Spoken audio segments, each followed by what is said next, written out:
Bonjour à tous, j'espère que vous allez bien. Aujourd'hui, nous allons reparler d'histoire et plus particulièrement d'histoire de France. Nous allons découvrir ensemble les 9 rois de France qui ont changé l'histoire de notre pays. Si votre maîtresse ou votre maître d'école vous demande quels rois ont marqué l'histoire de France, eh bien vous saurez quoi lui répondre à la fin de cette vidéo et vous saurez aussi pourquoi ces rois ont été si importants pour la France. Voici les 9 rois que nous allons voir, vous en connaissez peut-être certains. Clovis, Charlemagne, Hugues Capet, Saint-Louis, Philippe le Bel, François Ier, Henri IV, Louis XIV et Louis XVI. Sachez que Clovis est le premier roi de France et Louis XVI le dernier roi de ce qu'on appelle l'Ancien Régime. Leur règne s'étend sur toute la durée des deux grandes périodes de l'histoire que sont le Moyen Âge et les temps modernes.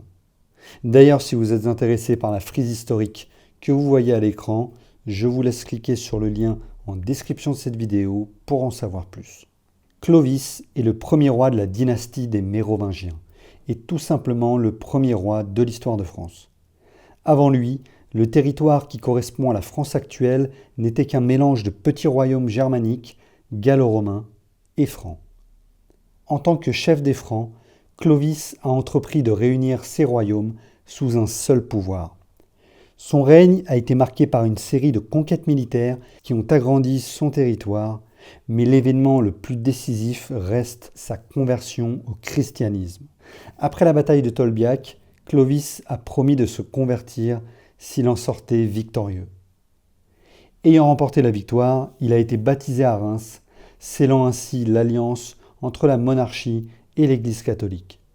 Cette conversion lui a permis d'être légitime en tant que roi auprès des populations gallo-romaines chrétiennes, renforçant ainsi l'unité de son royaume.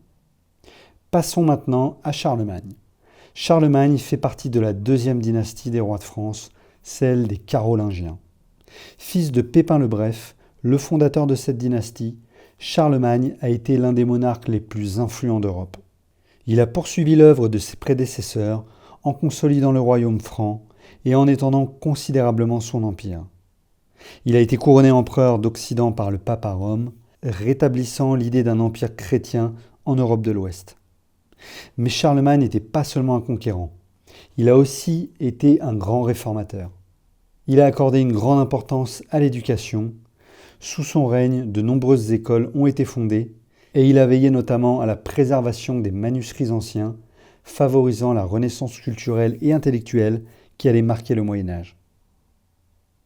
Voici Hugues Capet, fondateur de la dynastie capétienne.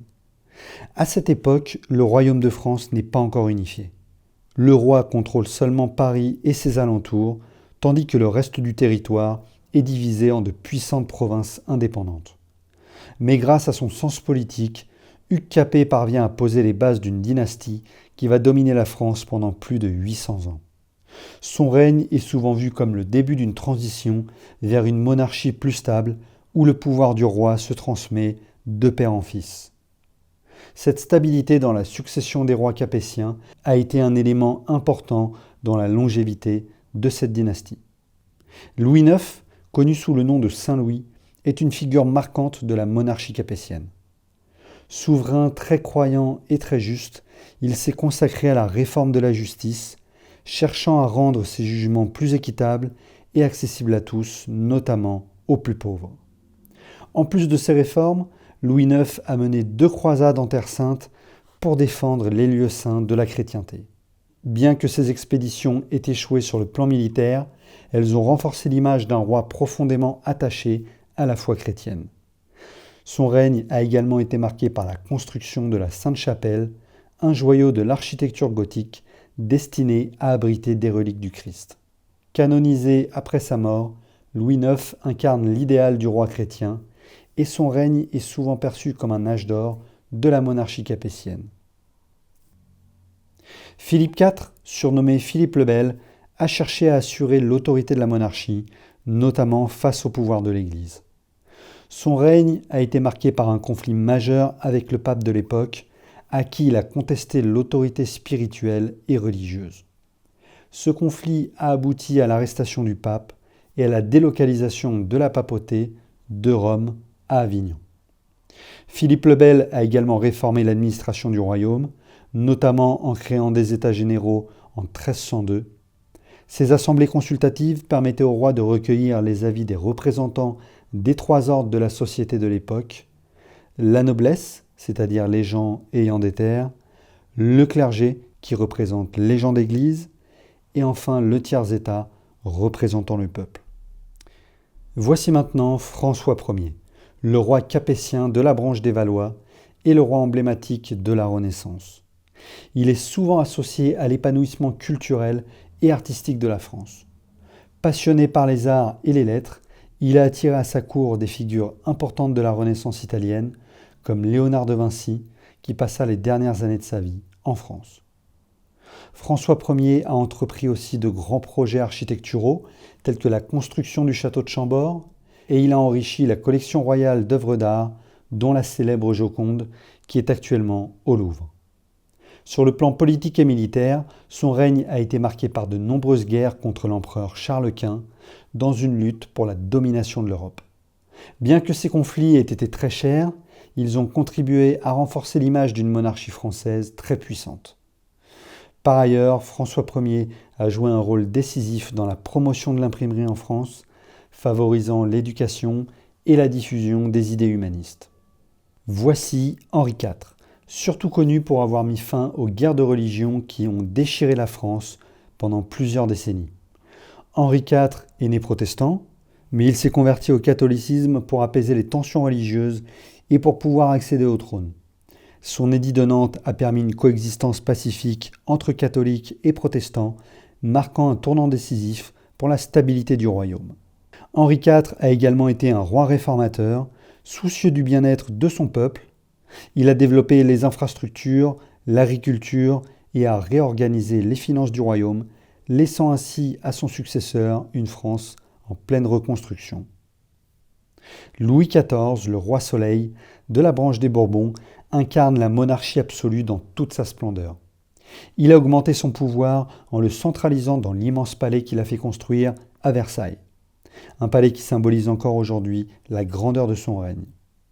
Versailles est devenu non seulement le centre du pouvoir politique, mais aussi un haut lieu de la culture européenne. Sous son règne, la France était la première puissance européenne, grâce à une armée moderne.